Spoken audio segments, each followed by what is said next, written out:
You're listening to TG1F, an F1 podcast with Kate and Nicole. We're your hosts. I'm Kate. And I'm Nicole. And this is our show where, you know what? Let's do something a little different. Welcome to TG1F's Read an F1 Romance Novel Month. F1 romance, author interviews, book recommendations, oh my.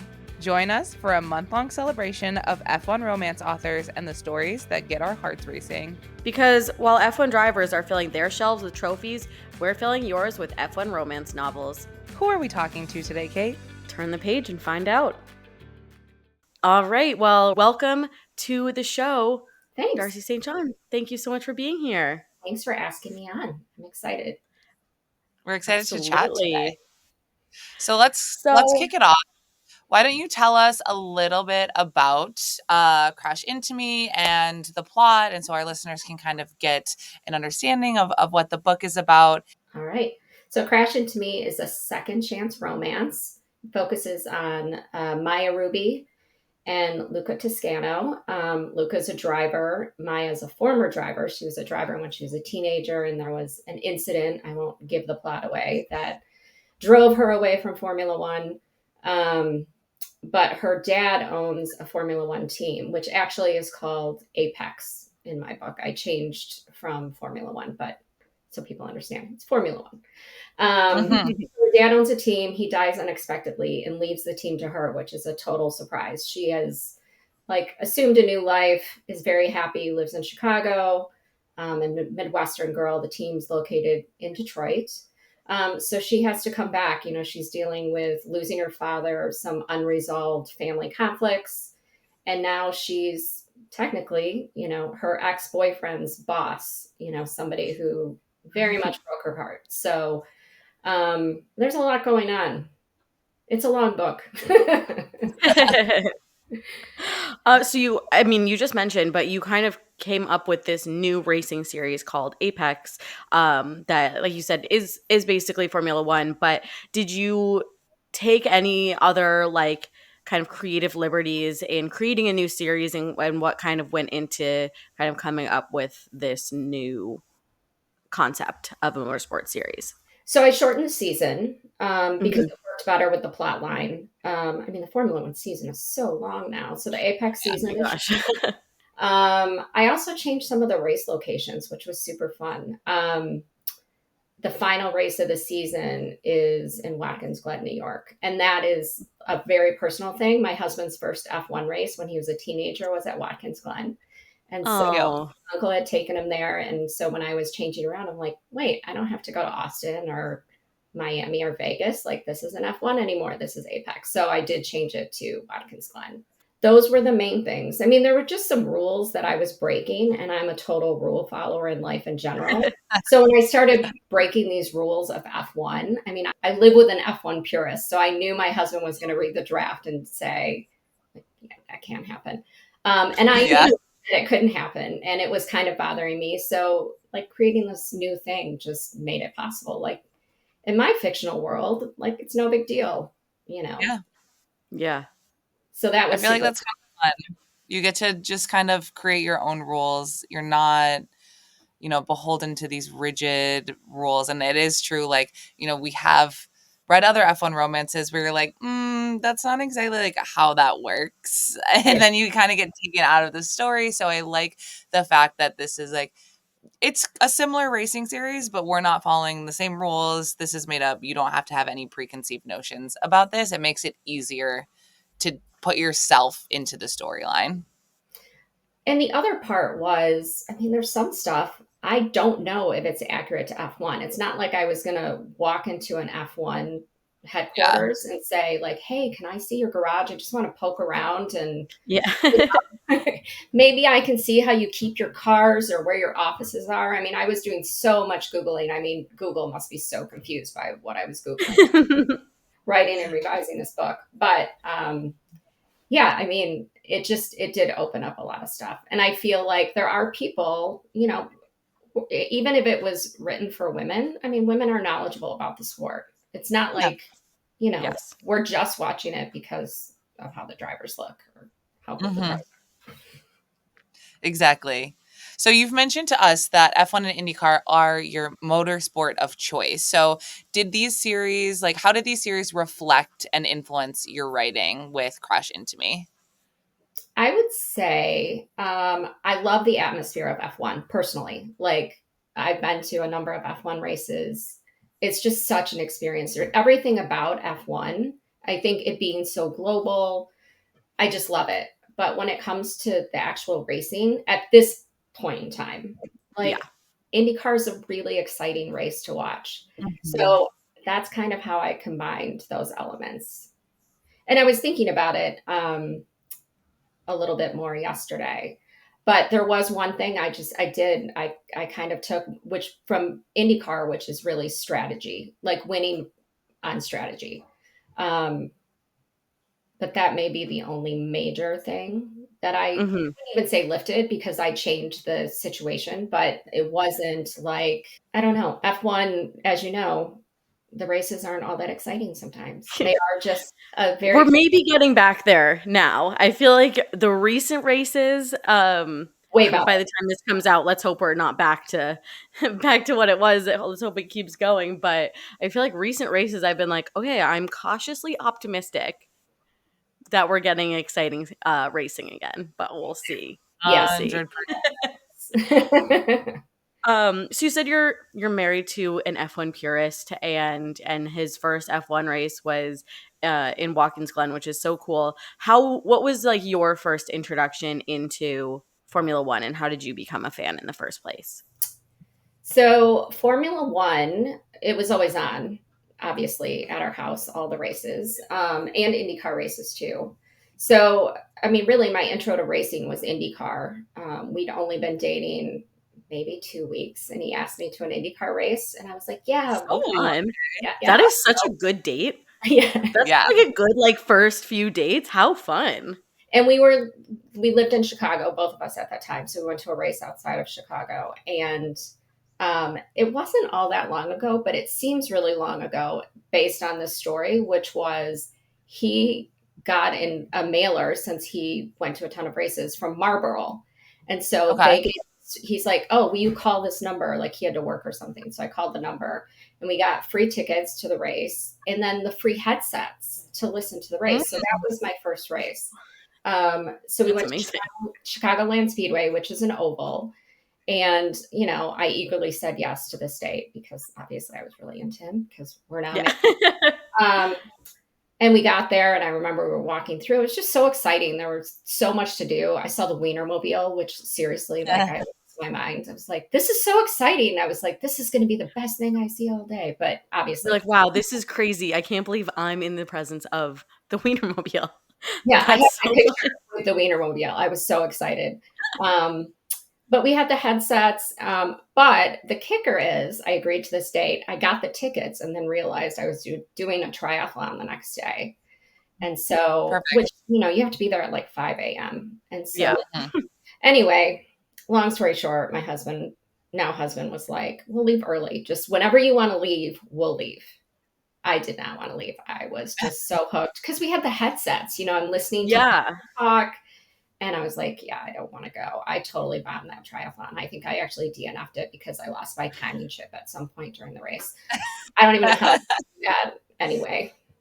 You But know what? It's kind of funny because it's like, well, you're that is so inconsequential, right, to the larger arc of your life where you went to this race and now you're the trajectory of your life was changed really forever, and now you're writing motorsport romance novels, which is kind of crazy to think about. and I was kind of a shitty triathlete, to be honest. So yeah, it doesn't matter. It really doesn't matter. So yeah, so we went to that race, and I was just totally hooked. I think we went to the Indy 500 the next year. Actually, I know we did, because we've been to a ton of them. Being in the Midwest, it's just so accessible. And then we decided to go to an F1 race, and my first one was 2015. So that was Montreal, which was amazing. Nice. And I loved it. We stayed in Old Montreal, and there was just so much going on. And the race was actually exciting. Lewis won. Botas was on the podium with Williams. Hmm. Craziness. I know, so Amazing. long ago. And then Yeah, we just loved it. So we've gone to 4 races now. We go kind of every other year, but obviously the pandemic took a toll Yeah. on that. We did Hungary. If we need to be, like, we have some friends in the UK. So if we're in the UK for something, like our godson is there. So, like, we went over for his baptism. I'm like, let's go to Hungary. And my husband's like, why? I'm like, well, there's an F1 race that weekend. Like, so we like Yeah. Yeah. went to a baptism, went to an F1 race. Um, I love that. and then last summer we did Spa, which was obviously a huge bucket list trip. Yeah. Yeah. Wow. So That's Incredible. awesome. yeah, that was fun. And we've done Silverstone, which was very cool as well. I love, yeah, this is it's so a lot of great tracks. I'm jealous that you guys have been to Spa. It's definitely high up on our bucket list as well. Mhm. It rained the whole time, but it kind of needs to rain. Otherwise, It it, has It to. was If it didn't rain, I feel like I'd be missing out. Like I'd be like, I'm not really getting the spa experience if it's not raining. exactly, exactly. exactly. That's what we thought, even though we were camping and everything was wet. But yeah, it was still incredibly amazing. Yeah. So what kind of so you've been an F1 fan for, a handful of years at this point. You love motorsport, but what was kind of the thing that pushed you to write an F1 or a motorsport specific romance novel?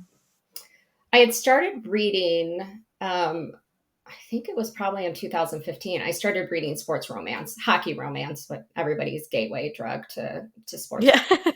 But and the idea just popped into my head one day. Like, I remember just having this idea, and I wrote down 3 paragraphs, and it's kind of similar to what the story ended up being, and emailing it to another writer friend of mine. And she's like, you should write this. And I just started writing it. It took me a few years. I mean, working full time, and I'm honestly, I took a romance writing course because I'm like, I don't even know what I'm doing here. But um, yeah, it took a couple of years, and I finished it and was like, I wrote a book, started sending it out, revised it, sent it out, revised it. And then, yeah, here we are. That's so fun. That's so fun. I feel like a lot of people kind of have that thought where they're like, "Oh, I have a great idea for a book. I should write this." But then it's just kind of remains this like pipe dream of like, I'm not actually going to write this book. So, huge props to you that you like followed through and went with it. That's like so much fun. Um so can you give us a little like what is your favorite, whether it's as a reader, as a writer, what is your favorite trope in romance novels, and what is one that you really want to write in the future? So I would say, so I read a lot of Regency romance, which is really strange, but I don't read in genre when I'm writing because I'm Okay. really paranoid about accidental plagiarism because it's so Mhm. easy to pick things up in your brain. And, Yeah. there's so much in our brains. So thinking it's an original idea and it's not. So I don't read in genre. So I started reading Regency romance. Now I'm like, can I write a sports romance that's Regency? Can I combine these loves? But yeah, no one take that. If you're listening, that's her idea. Do not do it. Yeah, Nicole and I are always doing that. We're always coming up with ideas. We're like, guys, if you're listening, don't take our idea. yeah. Honestly, there's no original ideas anymore. I feel like you Right. have an idea and then you look and you're like, oh, somebody already wrote that. Um, so I really like in Regency, it's called The Reformed Rake. So, like, the bad boy turned good. So that is Mhm. my favorite book. And the next book in the Apex Racing series is that it's the brother story, who is just, a huge asshole in this book. But yeah, so I really liked, giving him a soul. That was a fun thing to do. So that book will be out next year. Love that. A redemption arc is always a fun one to write, but also a fun one to read because you're like, oh, I don't really want to like this person, but I also really want them to redeem themselves. Like, I want them to come back and like turn into someone that I just really care about. So that's really exciting. As you were writing both of your books, that one's coming out next year, Uh-huh. did you take any inspiration from any, drivers, characters, places that are like on the current F1 grid? Like, is there anyone that you're like, you know what, this character, might be a little bit Lewis, or, I really love this thing about this of like Toto Wolff, and I'm going to kind of put him into this character. Was there any of that going on at all? I will admit that when I started writing Luca, I was thinking of Fernando Alonso. Hmm. Oh, okay. Um, Not really personality, but yeah, that was who I had in my head. Like I always try and picture the person and kind of compare them to a real life person. So with Maya, like I pictured her as Jennifer Lawrence. So that kind Mm. of helped me propose. Yeah. And it's funny, not that I have anything against Fernando Alonso. I don't know him personally, but like he was the inspiration. Maybe because he's a little older and Luca's in his mid 30s. Mhm. Yeah. It wouldn't make I sense was gonna for say when I was reading the like synopsis about the book, I was like, okay, so a Fernando Alonso type character. So I had that in my brain as well. That's funny. Yeah. I mean, and it probably is just because he's one of the older guys on the grid. Yeah. Yeah. Of course, Luca's never been world champion and Fernando Alonso has, but So, not the same person, but definitely similarities. Yeah, I always think it's funny when, especially if I'm reading sports romances, my brain immediately goes to like, what do I know? And who can I attach to this? Or like, who can I picture in my head? Or, oh, this person reminds me of that. And kind of, it's almost like a puzzle to be like, I wonder if that was what the author was thinking, or like if they pulled that. So, always fun to know when an author actually does have someone that was kind of in mind as they're writing, to kind of pick up on little like crumbs of that person. Yeah. We're going to go into a Speed round. little rapid fire fun question speed round. So, first of all, who is your favorite F1 driver and your favorite team on the current grid? Lewis Hamilton, which is interesting because I just listened to your last episode and same thing. I wasn't a Lewis fan at the beginning, I think because he was always winning. Yeah. Williams fan. Part of it was because I loved the Claire, surf Mm. race story. Yeah, I mean, I have a Mercedes hat, but like I was just a mess at Spa. I had like a Williams shirt and a Mercedes hat. I thought it was a Williams hat. It was a George Russell hat. I don't know. It was just all confusing. Anyway, next question. So currently, stepping away a little bit from F1 romance, sports romance, what is your favorite non F1 book or book series at the moment? At the moment, if I'm going back when I'm writing, I do a lot of rereading. Like there's comfort there in rereading Yes. for me. So it is this Lisa Claypass series, the Wallflower series. Okay. What is it about? So it's about these four wallflowers, back in Regency times, who, of course, are outliers because the women in those books are always outliers for their time. But there's one book in particular that's, of course, a reformed rake book, a bad boy who settles down. Yeah, so those books, for whatever Love reason, that. they're my comfort reads, especially a couple of the books. I'll skim through them, Hmm. but I do love a series. I love when books are connected and I can kind of keep Me up with too. people. It's like binge watching a TV show, but it's books. Like you're like, I want to be able to just like, I don't want the book to be done. I want to like be able to keep reading and see what happens next, even if it's with different characters. I love to like stay in a world as long as I can. There's this weird comfort when you're reading the next book and they bring up the couple and you're like, oh, they're still happy. Yeah, Like exactly. it does. It makes you feel so good. I also really dislike it when I finish a book and there's no epilogue. I'm like, Yeah. wait, get to know Mhm. what happens in a few Like months. just a little bit more. Just a little bit more. Yeah. I always feel like the characters in The Fault in Our Stars, when they're like so obsessed with that book, and but there's no epilogue, there's like no, you don't know what happens, and they're like, we're going to use our make a wish to go find this author and ask him what happens after that. And I'm like, actually, that is real. I would do that too. Like, I need to know. Yeah. Even after epilogue, sometimes I'm like, okay, but what about everyone else? You didn't Oh, mention any of the other characters I have to know. I'm ex- gonna find you and I'm gonna make you tell me. I love it when like a year goes by. I think it was one of the Mariana Zapata books. It might have been Culty. I finished the book and I went to her website and there was a bonus chapter. I was Mm, like, A dream. I'm your fan for life. Like, I love you. yes. Like, Yes, Well, absolutely. that's Sarah like J. Maas does that. She has like bonus chapters for like the books that come out. Like if you get it at Walgreens, you get like, or not Walgreens, like Walmart, you get a bonus chapter. Target, you get a bonus chapter, and I'm like, I eat them up.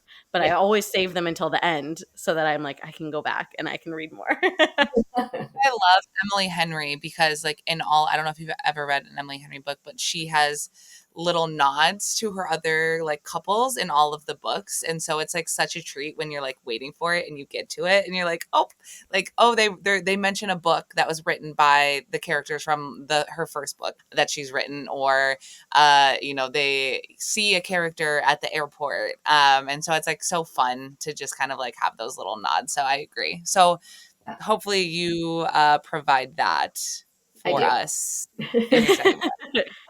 I don't Perfect. have anyone stalking me to find out what happened to people. For any, Take note. You don't have to go to Darci's house to ask. Awesome. So for our final question, are you familiar with The Amazing Race? Yes. Okay. So if you were to go on The Amazing Race, which of your characters would you want as your partner to give you the best chance at winning the prize at the end? Oh, definitely Star, the best friend. Yeah. Okay. Yeah. She would be, first of all, super fun to do the Amazing Race with. And like, I feel like you could accomplish anyone with her as your partner, best friend. Love that. Love that. Yeah. All right, Darci. Well, thank you so much for joining us. Such a pleasure chatting with you. I know Kate and I are super excited to dive into the book and learn more about these characters and your work. But tell people where they can find your books, where they can find you, and what your plan is for this series.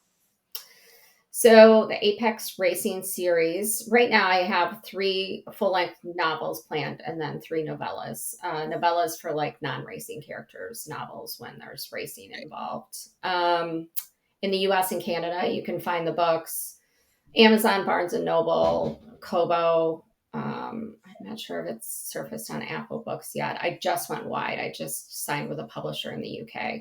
So in the UK and around the world, the ebook is available right now, but the paperback won't be re-released in British English until the fall. So Great. paperback and ebook in the US and Canada right now. Every place else, it's just the ebook right now. And then the next book will be out next year, and sneak in a little novella before then.